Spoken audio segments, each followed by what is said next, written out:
नमस्कार प्यारे साथियों अपने इस भूगोल विषय की जो वीडियो सीरीज क्लासें चल रही थी, इस वीडियो सीरीज क्लासों के अंदर आज मैं नेक्स्ट क्लास आपके बीच में लेके आया हूं। और आप जो पीछे उन क्लासों के जो मुझे प्यार और स्नेह दे रहे हो, इसके लिए आपका बहुत बहुत धन्यवाद। और मैंने कहा था कि इस क्लास को हम क्या है कंटिन्यू रखेंगे। और अभी कोरोना का जो कहर बढ़ रहा है, इस कहर से बचने के लिए कृपया करके अपने घर पे रहें, क्योंकि अगर कोई ज्यादा ही जरूरी काम हो तो बाहर निकलें। और एक विशेष बात बता दूं कि जो ये ऑनलाइन प्लेटफॉर्म के माध्यम से जो ये लोग कह रहे हैं कि कोरोना कुछ नहीं है, मजाक है, तो ये बता दूं कोरोना मजाक नहीं, कोरोना हकीकत में है। बीमारी कभी मजाक नहीं हो सकती, कभी भी मजाक नहीं हो सकती, क्योंकि एक मारवाड़ी में कहावत चाल है कि थारी उड़ती दिखड़ी है पसड़ी को दिखड़ी। हकीकत में आप बस जग दिन थारा कोरोना हो सी भी दिन था पड़ सी गुरुजी सच कहवा कोरोना है। क्योंकि जब तक जिस व्यक्ति को कोरोना नहीं हुआ तब तक वो ये सोचता है कितनी झूठी अफवाह है। और आज देख रहे हो आप महाराष्ट्र की हालात, आप यूपी की हालात, मुंबई की हालात, इनकी गोरखपुर में देखा, आज लखनऊ में देखा आपने किस प्रकार से लोग मर रहे हैं। हकीकत में कह रहा हूं आपको कि कोरोना अब बहुत तीव्र गति से फैल रहा है। ये कोरोना का दूसरा रूप है। पहले वाला रूप था वो तो ठीक था, थोड़ा कम था, उसमें सिर्फ संक्रमण है वो भी कम बढ़ रहा था, उतने लोग मर भी नहीं रहे थे। लेकिन अब जो आया कोरोना, इसके अंदर मैं कहता हूँ इतनी ज्यादा संख्या में लोग मर रहे हैं। आज देखा हमने 1024-25 लोगों की डेथ हो गई। पहले 1024-25 तो सिर्फ और पॉजिटिव लोग आते थे, लेकिन इतनी एक दिन में क्या हो रही है, डेथ हो रही है। तो कह रहा हूं कि कोई बात नहीं, जिंदा रहेंगे तो और कर लेंगे, लेकिन सबसे पहले अपनी जान को बचाओ। और जान को बचाते अपनी शिक्षा को निरंतर जारी रखो, क्योंकि आजकल इस ऑनलाइन प्लेटफॉर्म के माध्यम से पता नहीं कितनी शिक्षण संस्थाएं हैं जो आपको घर बैठे क्या है ये सारा जो मटेरियल है उपलब्ध करवा रही है। तो ज्यादा समय आपका न गवाते हुए, क्योंकि आपको सब पता है, आप सारे सोशल मीडिया से जुड़े हुए हो, आपको कोई ज्यादा बताने की जरूरत नहीं है। अपने चल रही थी कल क्या भौतिक भूगोल के अंदर हमने क्या किया था, कल ग्लोब की बातें की थी, ग्लोब की सामान्य कुछ बातें की थी। आज जो टॉपिक पढ़ाऊंगा वो कल वाले टॉपिक से पूरा जुड़ा हुआ है।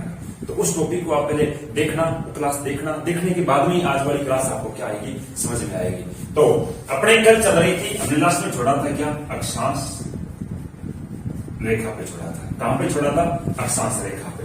तो सबसे पहली बात तो कि ये अक्षांश रेखाएं कैसे खींची गई, क्या देखा हमने। सबसे पहले पता करें कि अक्षांश रेखाएं खींची कैसे गई। तो देखना अक्षांश रेखाएं खींची गई है प्रत्येक डिग्री पर। किस पे खींची गई, प्रत्येक डिग्री पर। अक्षांश रेखा ध्यान प्रत्येक डिग्री पे खींची गई है। क्या है, जो आपको 0 डिग्री दिखाई दे रही है, इस 0 डिग्री से क्या है ऊपर की ओर चलोगे तो आपको उत्तरी गोलार्ध में कितनी अक्षांश रेखा मिलेगी। कहने का कितनी डिग्री है, 90 डिग्री। इससे इधर आओगे तो 90, और इधर भी क्या हो जाएगी 90 कितनी होगी 180। और फिर 180 के साथ 90 जोड़ोगे यहाँ पर तो कितनी हो जाएगी 270 का। फिर यहाँ पर 90 जोड़ो तो कितनी हो जाएगी 360। तो कहने का ये 360 डिग्री क्या है, पूर्ण वृत्त है। इसी के अंदर कैसे खींची गई, तो क्या सबसे पहले आपको थोड़ा सा बता दूं कि अक्षांश रेखा के अंदर एक क्या है 23.5 डिग्री पर चाप काटा गया। कितने डिग्री पर काटा गया, 23.5 डिग्री पर। इस प्रकार से काट के और दोनों तरफ से क्या कर दिया, मिला दिया। उसके बाद वापिस क्या है, एक दक्षिणी गोलार्ध में कितने डिग्री पर 23.5 डिग्री पर क्या काटा गया, चाप काटा गया। और फिर इसको भी क्या कर दिया गया, मिला दिया गया। क्यों काटा गुरुजी, बताऊंगा। उसके बाद फिर क्या है, एक 66.5 डिग्री उत्तरी गोलार्ध में क्या एक और चाप काटा। और फिर क्या है, इस प्रकार से डैश डैश डैश मतलब कहने का काल्पनिक रेखा का निर्धारण कर दिया। दक्षिणी के अंदर ऊपर 66.5, तो नीचे भी क्या कर दिया, एक 66.5 की एक और रेखा का निर्धारण कर दिया। मतलब ये भी क्या है, डैश डैश काल्पनिक के रूप में क्या है, इस रेखा का निर्धारण कर दिया। गुरुजी ये रेखाएं क्यों खींची गई, इनका रीजन क्या है।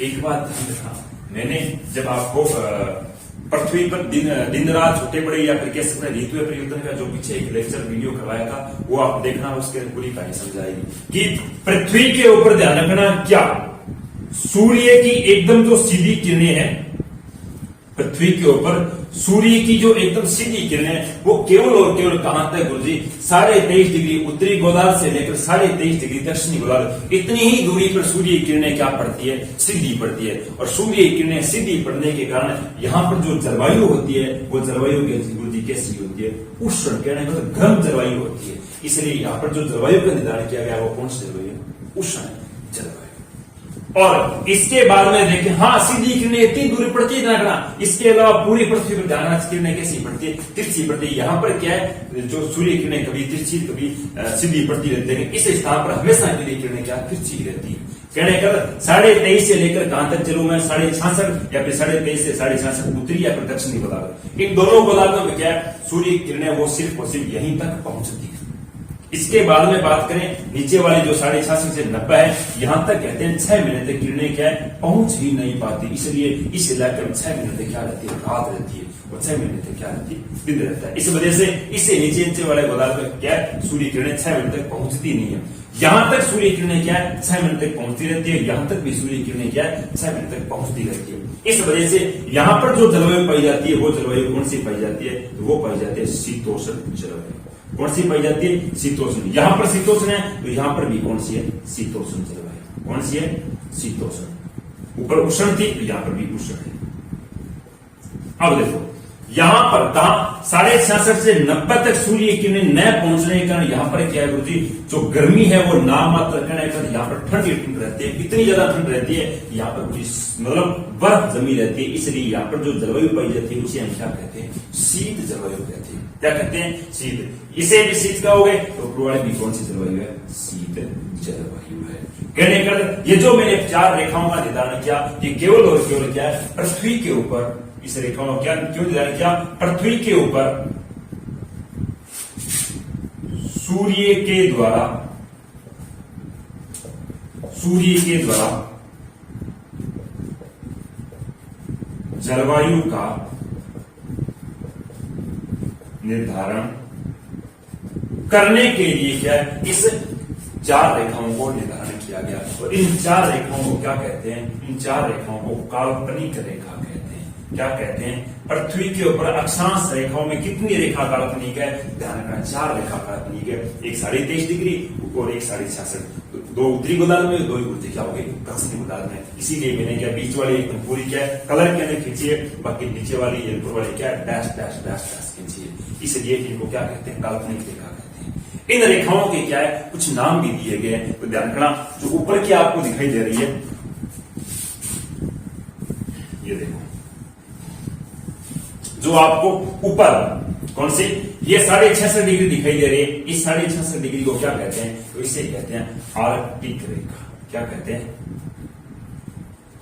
आर्कटिक रेखा। क्या कहते हैं, आर्कटिक रेखा। जो नीचे इसके बाद में जो 23.5 डिग्री खींची गई है, इसे कहते हैं कारक रेखा। क्या कहते हैं, कारक रेखा। इसके बीच वाली है आपको पता है भूमध्य रेखा कह दो या विषुवत रेखा कह दो। इसके नीचे 23.5 दक्षिणी गोलार्ध में खींची गई है, इसे हम क्या कहते हैं, मकर रेखा। क्या कहते हैं, मकर रेखा। मकर रेखा कारक रेखा क्यों खींची गई, क्योंकि यहीं तक सूर्य किरणें क्या करते हैं, सीधी पड़ती है, इसलिए इन रेखाओं का निर्धारण किया गया। लास्ट जो दक्षिणी गोलार्ध में नीचे खींची गई, इसे हम क्या कहते हैं, इसे कहते हैं अंटार्कटिक रेखा। अंटार्कटिक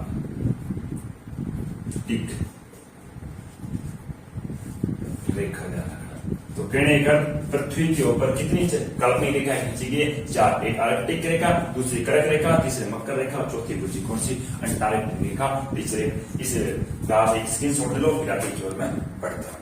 आपने स्क्रीनशॉट ले लिया, चलो आगे की ओर बढ़ते हैं। देखो अब देखो थोड़ी सी बात बता दूं आपको कि इन अक्षांश रेखाओं के द्वारा ही ध्यान रखना क्या है गुरुजी, इस तापमान सूर्य के तापमान को काटा गया है। इसलिए सूर्य के तापमान को काटा गया तो 2 अक्षांशों के जो बीच स्थान है, इस बीच स्थान को क्या कहते हैं, कटिबंध कहते हैं। क्या कहते हैं, कटिबंध। कहने का अक्षांश रेखाओं के द्वारा सूर्य के तापमान को काटा गया, इसलिए ध्यान रखना इन अक्षांश रेखाओं को क्या कहा गया, कटिबंध। तो कुछ किताबें या फिर बहुत सारी किताब ये लिखा होता है उष्ण कटिबंध या फिर शीतोष्ण कटिबंध या फिर शीत कटिबंध, क्योंकि अक्षांशों के बीच स्थान को क्या कहते हैं, कटिबंध। क्यों कटिबंध कहते हैं, क्योंकि तापमान सूर्य के तापमान को अक्षांशों के माध्यम से काट के और क्या कर दी, पृथ्वी पर जलवायु का निर्धारण कर दिया, इसलिए इसे क्या कहते हैं, अक्षांश रेखाओं को कटिबंध भी कहते हैं और अक्षांश रेखाओं के बीच स्थान को भी क्या कहते हैं, कटिबंध कहते हैं। चलो आगे की ओर बढ़ते हैं।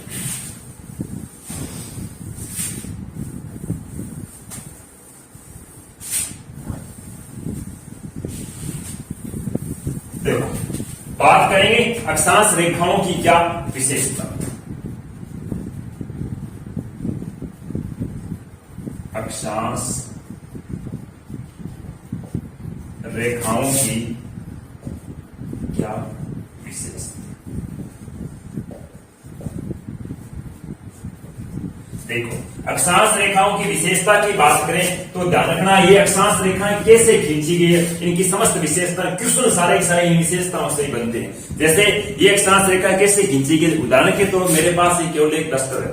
इस डस्टर क्या है, ये कह सकते हैं गुरुजी एक वर्ग के समान है। अब देखो, इसके बाहर से अगर मैं कोई रेखा का निदान करूंगा इस प्रकार से चारों तरफ से, तो करूंगा तो कहने का एक वर्ग ही, या फिर कह सकते हो जी एक आयतन का क्या होगा, रेखा के द्वारा निदान होगा। जैसे क्या ये एक पृथ्वी है, पृथ्वी पूरी गेंद के समान है। इस गेंद के बाहर से जब मैं एक रेखा खींचूंगा तो सिंपल सी बात है, दूसरी एक ऐसी जैसी क्या बन जाएगी, आकृति बन जाएगी। तो मैं इस पृथ्वी के ऊपर क्या जीरो से इस प्रकार से क्या एक रेखा का निदान किया गया, इस प्रकार से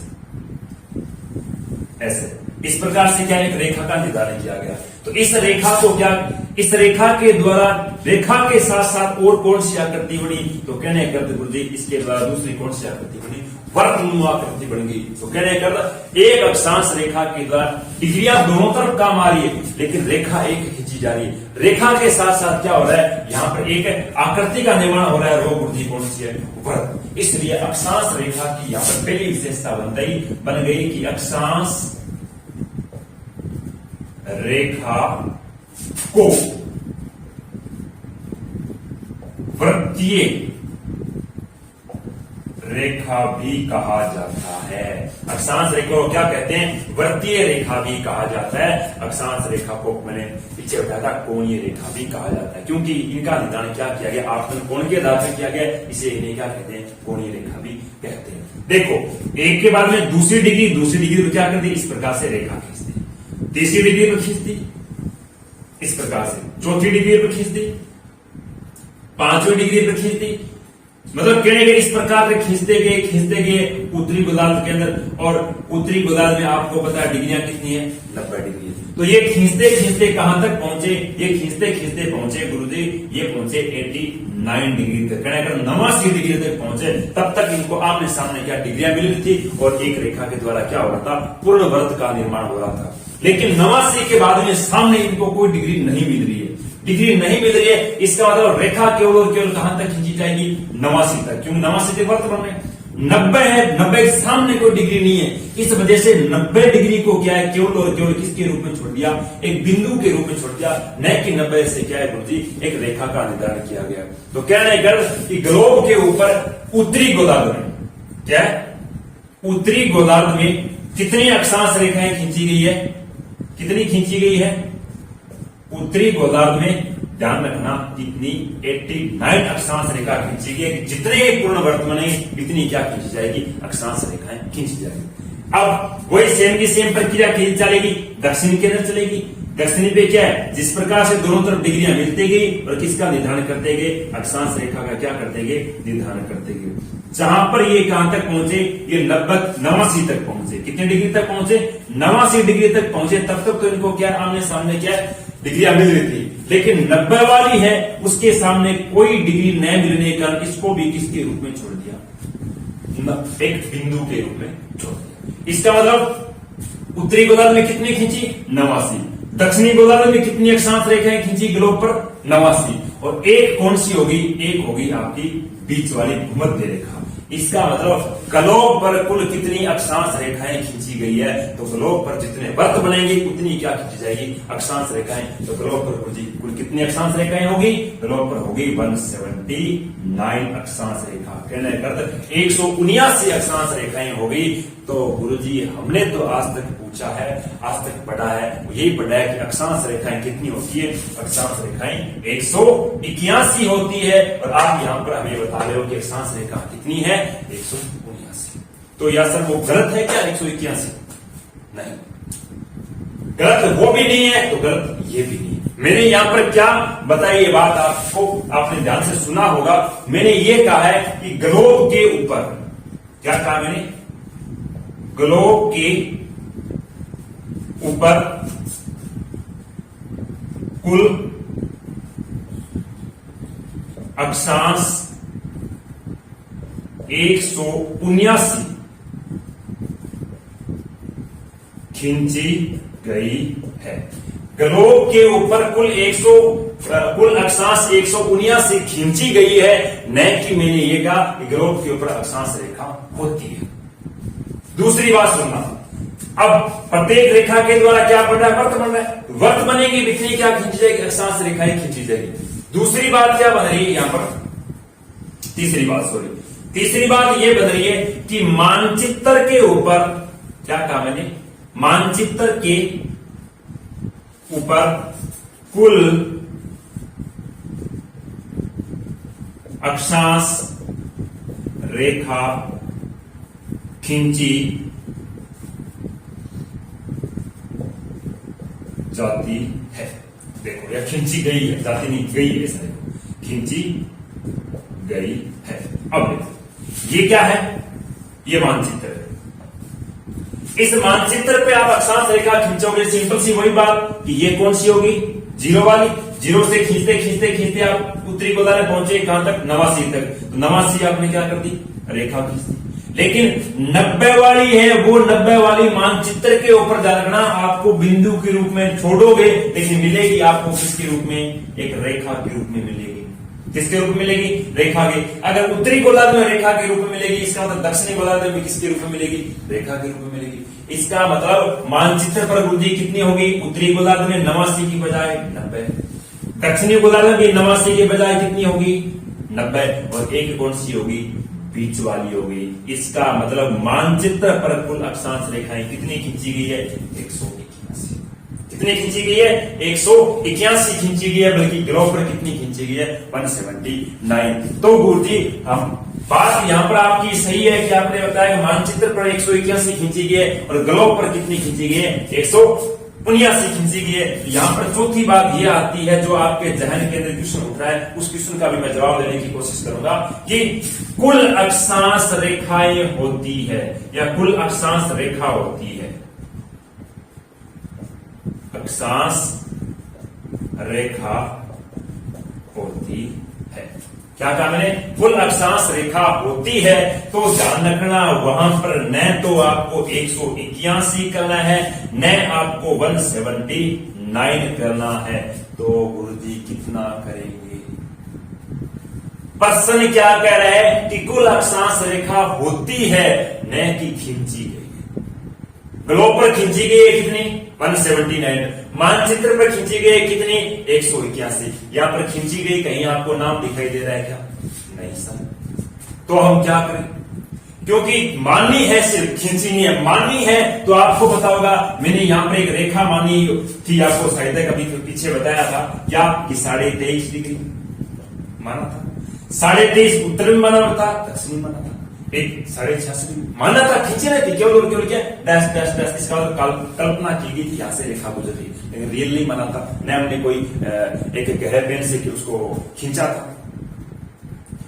अगर आप 23.5 मान सकते हो, 23.5 मानने में आपके कहीं दिक्कत नहीं आ रही है, तो आप 22.5 मानने में आपको कहां दिक्कत आ रही है, 22.5 मानने में आपको दिक्कत नहीं आ रही, 22.5 मान सकते हो, 22.5 मान सकते हो, 22 मान सकते हो।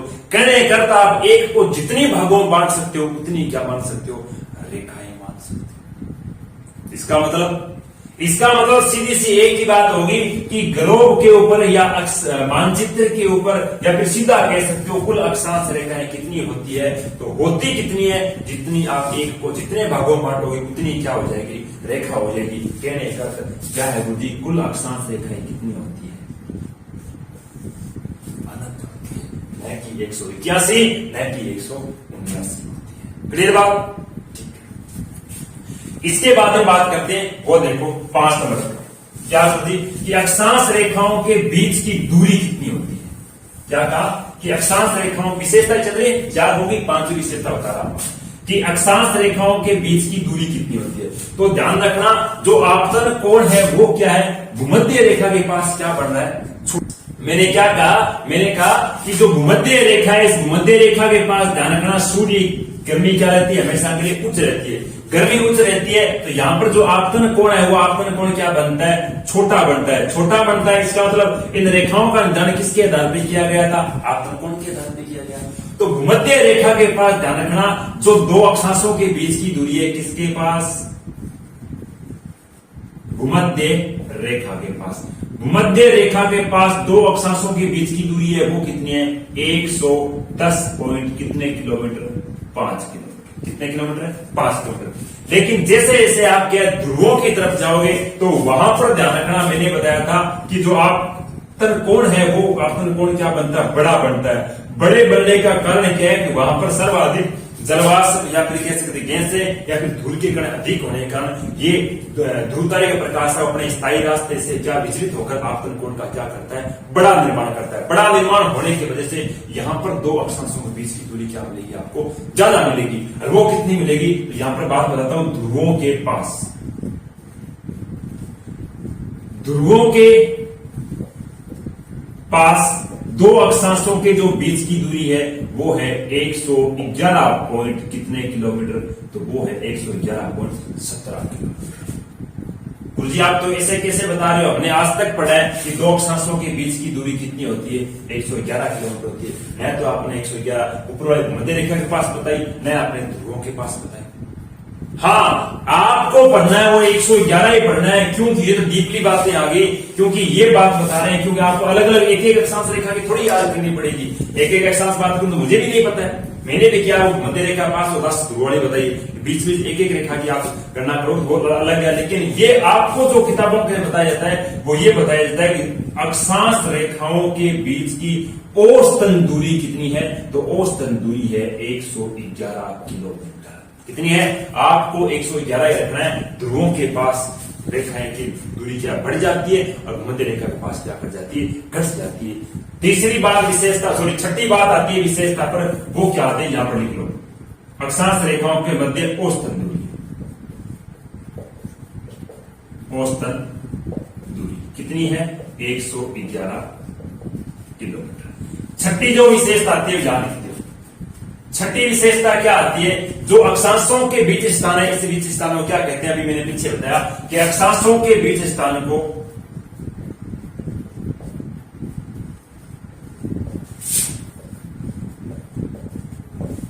बीच स्थान को क्या, कटिबंध या ताप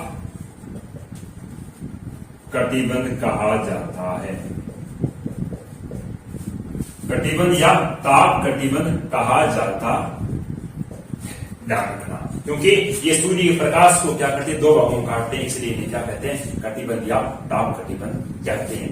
बात आती है 7 नंबर पे विशेषता, तो वो ये विशेषता आती है कि जो आपकी अक्षांश रेखाएं थी वो अक्षांश रेखा, सॉरी कर्क रेखा थी, वो कर्क रेखा क्या है, विश्व के गुरुजी कितने, कर्क रेखा विश्व के 18 देशों से गुजरती है। कितने, विश्व के 18 देशों से क्या करती है गुरुजी, गुजरती है।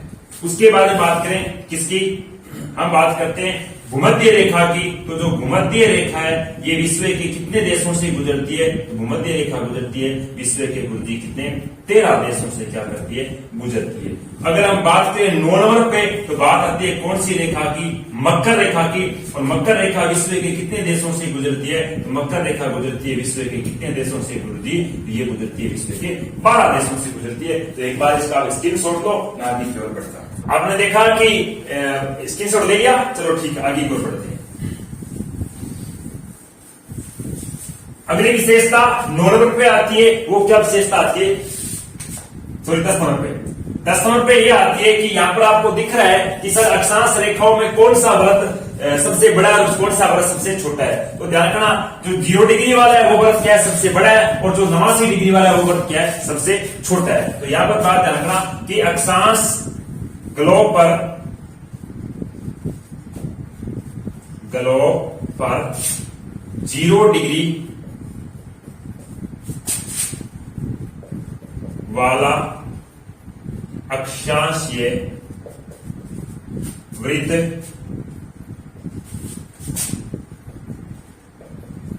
सबसे आकार में वृत्त आकार में सबसे बड़ा है तथा यह क्या तीव्र गति से चक्कर लगाता है। क्लियर बात?